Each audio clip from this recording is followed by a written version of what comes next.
What's up everyone, this is Donnie aka Elevated, and thank you for tuning in to another video here on Dota Alchemy. And thank you once again to Skillshare for sponsoring the channel. You can try out Skillshare for 2 months with the link in the description or the comment section below, and we'll tell you a little bit more about them a little bit later in the video. But let's hop right into the content, which is going to be talking about the first 10 minutes of every Dota game, specifically as a support. We've been getting a ton of questions about what am I supposed to do in the first few minutes of the game? What am I supposed to do in various laning situations? How do I play the game as a support? Because you guys talk about how this role is supposed to be super impactful in the early game, and I'm just not feeling that impact. So we're going to talk about that. We're going to talk about how to impact these games positively in the first 10 minutes, and we're going to be looking at AUI 2000, Seneko from Na'Vi, and SVG from the new Sumail stack, and looking at how they play the first 10 minutes of every game so that you guys can take that into your pubs and start winning games. Because if you play a very good position 5 in the first 10 minutes, there's a really, really high chance that you're going to set your team up for a easy game, a successful game, and you're going to gain a ton of MMR as a result, because most people don't play 5 very well, and the first 10 minutes can potentially be the most important 10 minutes of every single game. So the very first thing that you're going to want to do is determine what sort of lane you're in. Are you in a kill lane? Do you have good trading potential? Can you bully the other team out of lane, or are they going to bully you out of lane? Knowing the matchups, knowing the amount of harass that your team can put out and the other team can put out is incredibly crucial to determining what your next course of action is. And generally speaking, if you haven't made a rotation to the top lane to get first blood and bully the enemy carry, you are going to spend the first 50 seconds or so trading with the other team. And depending on whether you're good at trading or bad at trading, that's not really going to change, but the way that you trade is going to be different. If you have more regen, if you have more damage, you can kind of just run at them, balls to the wall, throw your spells, trade your regen for their life, and basically just make space for your carry by using your body and your damage as a wall for the other team to have to get through. Now, as the camps start to spawn, the neutral camps, you're going to want to start thinking about pulling. And so one of the best ways to secure the pull is to bully the other team away from that area. So if you are expecting to pull in the next 15 or 20 seconds, then you probably want to run at the enemy support who would disrupt your pull, throw a bunch of spells at them, get them low to the point where they feel dangerous. They feel like it's dangerous to come over and contest the pull. And in that way, you can secure a very easy pull, which of course gives you lane control, an experience advantage, and a little bit of extra gold on the side.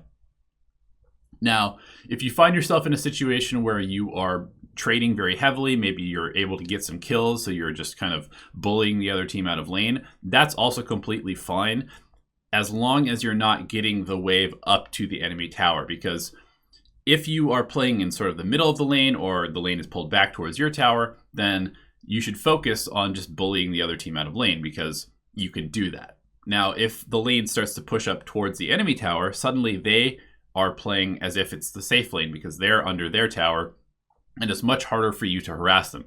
And that is the point at which you want to go back and pull the lane back, because you need to be able to continue bullying them. Otherwise, there's really no point in you being in this lane.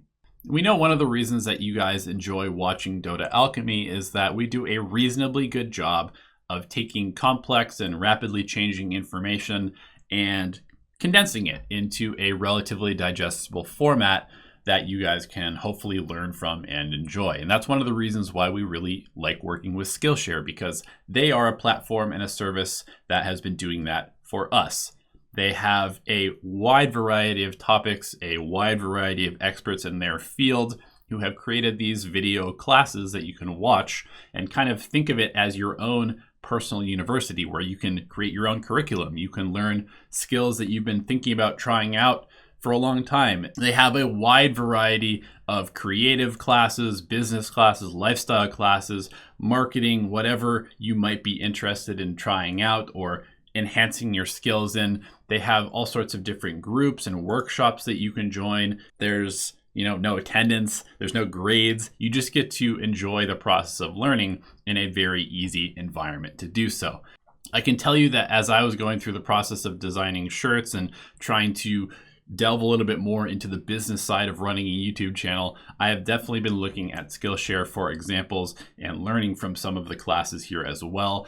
I know that Jenkins has been checking out some editing stuff, and we really just cannot say enough about how good the quality of the education is on Skillshare. So we hope that you guys will take advantage of the offer, which is that you can check it out for free for 2 months using the link in the description or in the comment section below. Try something new or expand your knowledge in an area of something that you really enjoy doing. And at the same time, you'll be supporting the channel.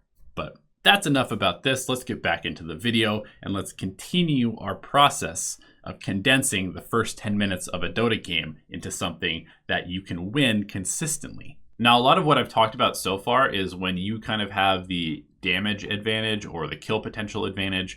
And that's not always going to be the case, especially in the safe lane where a lot of the time you run up against these kill-heavy offlaners and you're playing, some Oracle or some Dazzle who doesn't really have the ability to combo with a Spectre to get kills early on. So in that case, your best option is to play sort of as a distraction. You want to draw enemy fire. You want to take damage for your carry. You want to waste the other team's time, maybe have their position 4 player chasing you around in the trees, trying to find you to do damage. And all the time they spend dealing with you and chasing you is time that your carry has free farm under their own tower or in the wave. And this can go a step further because if you don't have the lane advantage in terms of harass and damage, then there's a very good chance that the other team is going to be able to shove the wave into you, pressure your carry, and then side pull using the hard camp. And it's incredibly important as a position 5 to stop that hard camp pull from happening. Now, simultaneously, speaking of this advantage in terms of golden experience, denying can be an incredibly important point in the lane as well as a support. In fact, if there is nothing going on, if you can't pull because the camp is blocked or it's just already been cleared and there's no camp respawning anytime soon, and you can't really out harass the other team, then you can focus a bit on denying their creeps, especially if you can get range creep denies or just generally make their last hitting harder. That can be sort of this distraction, annoying role as well. And really what it comes down to is if you're position 5, your job is to be as annoying as possible to the other team. That's kind of what makes this role so fun, is that, you get to make the other team's game miserable. And you can kind of take pride in how difficult you are making the other team's game. And that is really your job for the entire game, but especially in the first 10 minutes. So around the 4-minute and 30-second mark, it's really important to start thinking about the bounty runes, which are going to be spawning in the next 30 seconds, and putting yourself and hopefully your carry and potentially your mid in a position to secure 2 bounty runes on one side of the map. So generally speaking, this can be something like you pull at the 15-second mark so that the wave then pushes out in preparation for the bounty runes, so that the other team has to deal with the wave near their tower and they have to choose between getting CS and coming over to contest the bounties. It can also be something like calling for your mid to come to the bottom lane, telling your carry, hey, bounties in 30 seconds, so let's contest. Positioning yourself over near the bounties. Sometimes you even have to make the trade-off where you stand somewhat in the river or even aggressively on the other team's bounty and make them choose between coming after you or securing the bounty near your tower. And with the bounty secured, it's now time to start thinking about rotating out of the lane. If you're playing a support, your job in the game is to secure your carry as much farm and experience as possible. And once it hits nighttime and once heroes have gotten some levels and are starting to think about playing more aggressively, one of the best ways that you can secure free farm and experience for your carry is to leave them alone and to move to the opposite side of the map where your off lane and position 4 are probably ready to fight and pressure the enemy carry. Because what usually happens in Dota is people tend to gravitate towards where the action is. So one of the best ways to give your carry space is to actually just abandon them and draw the other team to somewhere else on the map. And the best place to go is generally to the place where you are strongest, so probably your off lane, sometimes your mid, and just force a fight there. Or if you're not feeling stronger than the other team, at the very least, just put yourself in a position that seems threatening to their heroes, because they will probably rotate to counter that. And before you make this rotation, it's usually good to secure your safe lane by dropping a ward near the bounty area or potentially in the river to spot the power runes, spot rotations from the enemy shrine, potentially high up in the lane or near the enemy offlane tower. Basically just somewhere that will give your carry some information about an incoming gank and allow them to go between the lane and the jungle pretty freely to avoid any rotations that might come through. And one of the best ways to make this rotation super effective is to show up in the lane with the highest kill potential or the best fighting potential right as the siege creep is reaching the enemy tower. Because if you can force a fight there, win that fight, then you're probably also going to get a tower as well, which means more map control, which means extra gold. And suddenly you've gone from a lane where you were going to have pretty low impact in terms of just sitting around and basically watching your carry farm, to breaking open the entire game and gaining your team a bunch of net worth advantage, as well as the map control from taking a tower. There's a couple other reasons to leave the lane, and I want to circle back to maybe before the 5-minute mark. And that can be when you are just simply in a lane where your impact is very low. That could be low because the lane is too easy for your carry to play, or also too hard. And in these kinds of scenarios where you really just don't have the ability to positively impact the lane, you need to start looking for other lanes that you can positively impact. So in one example, let's say that you have a carry who has a good amount of sustain, they have very low chance of dying, and regardless of whether there's 2 heroes against them or 2 heroes against you and the carry, nothing's really going to change. So in that kind of scenario, you can actually go to somewhere else and have much more impact, whether that's ganking the mid lane, whether that's rotating very early to your off lane and pressuring the enemy carry. And suddenly you go from basically having no impact to having a bunch of impact. Meanwhile, your carry's lane is completely unimpacted. One other reason that you might leave the lane is because you die. Sometimes that happens as a position 5.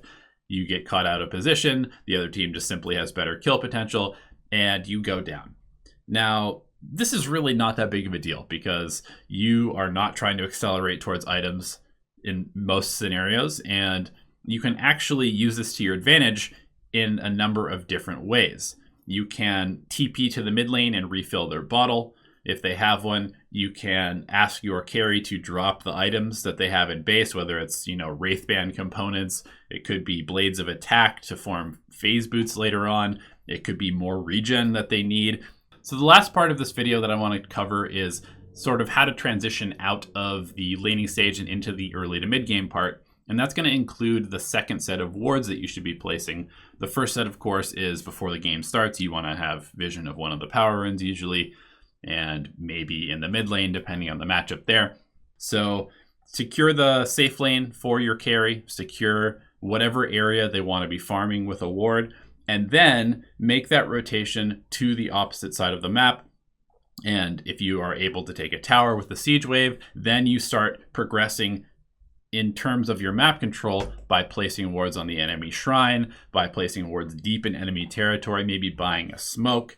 Usually your first purchases as a support around the 6 to 10 minute mark should be boots, of course, a smoke, a couple of wards, maybe a sentry, depending on whether you think they have vision or not, some regen, and hopefully starting to build into some of these early stat fighting items such as an urn, maybe a bracer or 2, a wand, a medallion or components of that. Just these tiny little sustain regen items that are going to allow you to start taking advantage of the fact that you're moving, the game is moving out of the laning stage, you're trying to be fighting, you want to play as much on the enemy team side of the map as possible. And in that way, you can take the advantage that you should have won in the laning stage through good play, good positioning, good harassing, and snowball that into strong map control for the rest of the game. So that's about it for the first 10 minutes of the game. I hope you enjoyed this video.